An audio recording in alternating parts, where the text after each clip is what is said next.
Welcome to 40 Days in His Presence. Today is day 20, and I'm reading from John chapter 14 in verse 6. Jesus said to him, "I am the way, the truth, and the life. No one comes to the Father except through me." Friends, you and I are living in an increasingly postmodern society. A society that likes to choose its own destiny and its own path. A society that is very self-sufficient. A society that does not like the words always, never, or only.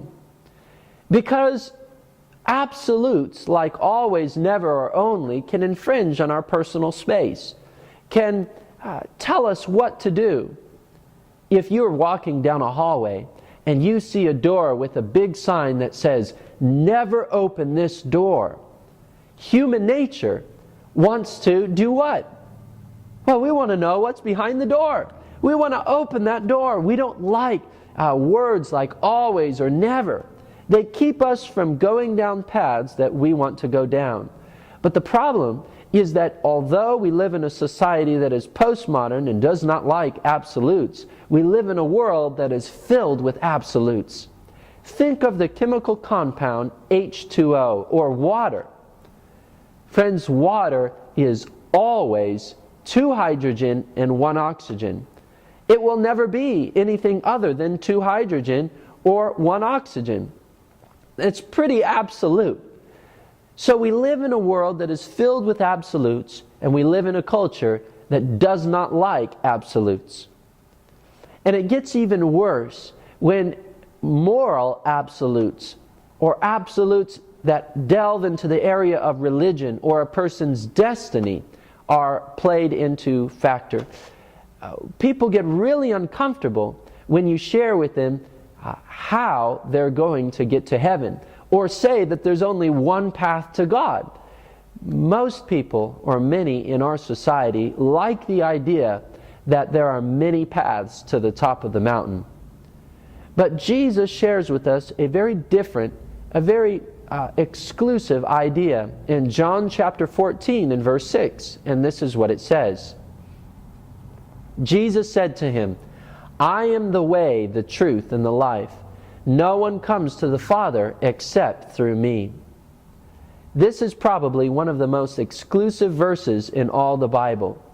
It shares with us that the only way to come to God is through Jesus.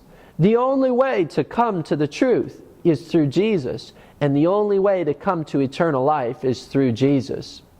It rubs people in the 21st century a little bit the wrong way.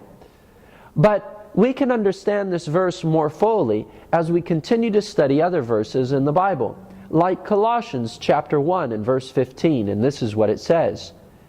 "He is the image of the invisible God, the firstborn over all creation."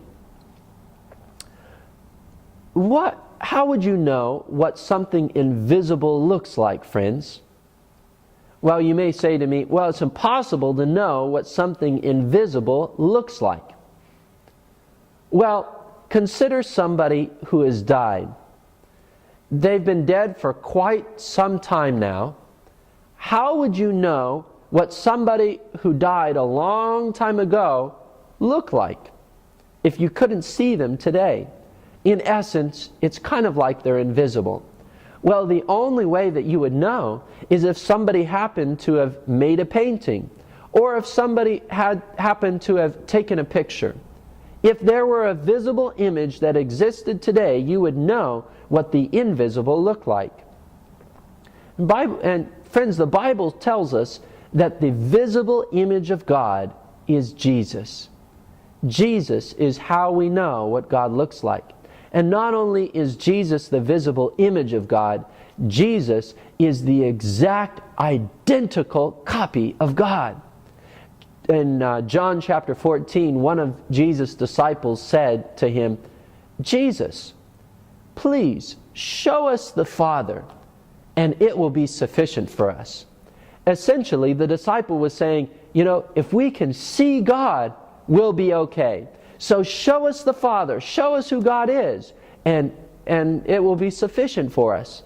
Jesus' response in John 14:9 is this: "Have I been with you so long, and yet you have not known me, Philip? He who has seen me has seen the Father. So how can you say, 'Show us the Father'?" You see, friends, if we've seen Jesus, if we've known Jesus, we've known God, because Jesus and the Father are identical. It's like if I were to tell you, I have a clone who's identical to me in Africa.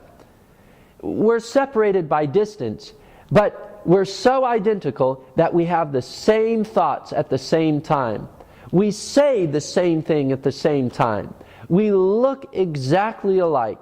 We walk exactly the same. We have the same gestures and hand motions. Everything about us is exactly the same. We're identical. So, friends, if you lived in Africa and you could never come to the United States, if you met my clone in Africa, would you truly know me? And the answer is yes. If you've seen my clone in Africa, you've seen me. If you've known my clone in Africa, you've known me. And if I were invisible, and the only visible image were my clone in Africa, friends, it would be enough. Because if you knew my clone in Africa, you would surely know me. And friends, that's how it is with Jesus. Everything that God thinks, Jesus thinks. Everything that God says, Jesus says. Everything that God is, Jesus is. If you've seen Jesus, you've seen the Father. And this is why Jesus' exclusive statement is so important to us today. Because you see, friends, it matters what you do with Jesus. Because what you do with Jesus affects not only your eternal destiny, but it directly affects your relationship with God. Because to know Jesus is to know God. And so today, as we open up to devotional day number 20, we're going to begin a journey into knowing Jesus. Over the next 20 days, we're going to look at the life of Jesus. And we're not only going to get to know Jesus, but we're going to seek to imitate the life of Jesus so that we can not only know who God is, but we can become more and more like God in the character as we study the life of Jesus. And so, friends, let's begin.